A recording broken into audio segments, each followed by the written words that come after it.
భారతదేశానికి America రాయబారిగా Sergio Gor అధికారికంగా బాధ్యతలు చేపట్టారు. ఈ సందర్భంగా ఆయన ఆసక్తికర వ్యాఖ్యలు చేశారు. ప్రధాని నరేంద్ర మోదీ, అధ్యక్షుడు డొనాల్డ్ ట్రంప్ మధ్య ఉన్న స్నేహబంధం అత్యంత నిజమైనదని కొనియాడారు.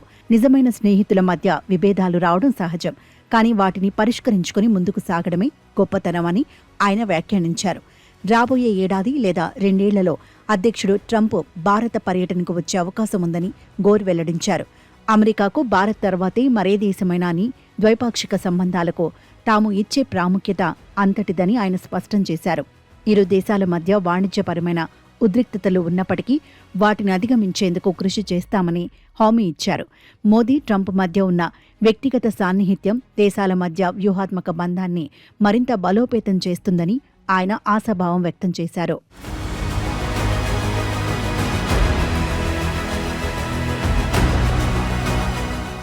వాణిజ్య ఒప్పందాల విషయంలో నెలకొన్న సంక్లిష్టతలను త్వరలోనే పరిష్కరిస్తామని రాయబారి గోర్ ధీమా వ్యక్తం చేశారు. ఇందుకోసం ఇరు దేశాల ప్రతినిధులు నిరంతరం సంప్రదింపులు జరుపుతున్నారని ఆయన వెల్లడించారు.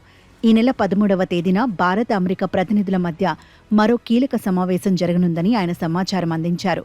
భారతదేశం ప్రపంచంలోనే అతిపెద్ద దేశం కావడంతో సమగ్ర వాణిజ్య ఒప్పందం కుదుర్చుకోవడం అంత సులభం కాదని ఆయన అభిప్రాయపడ్డారు. అయినప్పటికీ సాధ్యమైనంత త్వరగా ఈ ప్రక్రియను ముగించేందుకు అమెరికా కృతనిశ్చయంతో ఉందని స్పష్టం చేశారు. కేవలం వాణిజ్యమే కాకుండా భద్రత, ఉగ్రవాద వ్యతిరేక పోరాటం, ఇంధన రంగాల్లో పరస్పర సహకారం కొనసాగుతుందని చెప్పారు. సాంకేతికత, విద్య, ఆరోగ్య రంగాల్లో కూడా కలిసి పనిచేయడానికి అపారమైన అవకాశాలున్నాయని ఆయన గుర్తించారు. 2 దేశాల ఆర్థిక వ్యవస్థల పురోగతికి ఈ ఒప్పందం ఒక కీలక మైలురాయిగా నిలుస్తుందని ఆయన ఆశించారు.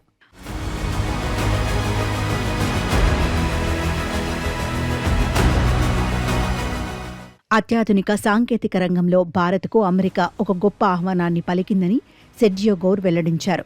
సిలికాన్ ఆధారిత సాంకేతికతలను రక్షించడానికి ఉద్దేశించిన ఫ్యాక్స్ సిలికా కూటమిలోకి భారత్ను పూర్తిస్థాయి సభ్యదేశంగా ఆహ్వానిస్తున్నట్లు ఆయన ప్రకటించారు. ఈ కూటమిలో అమెరికాతో పాటు జపాన్, దక్షిణ కొరియా, యూకే, ఇజ్రాయెల్ దేశాలు భాగస్వాములుగా ఉన్నాయి. వ్యూహాత్మక రంగాల్లో చైనా ప్రభావాన్ని తగ్గించడానికి, సురక్షితమైన సరఫరా గొలుసును నిర్మించడానికి ఈ కూటమి తోడ్పడుతుంది. భారత్ సాంకేతిక సామర్థ్యాన్ని అమెరికా గుర్తించిందని, అందుకే ఈ ఆహ్వానం పంపామని ఆయన వివరించారు.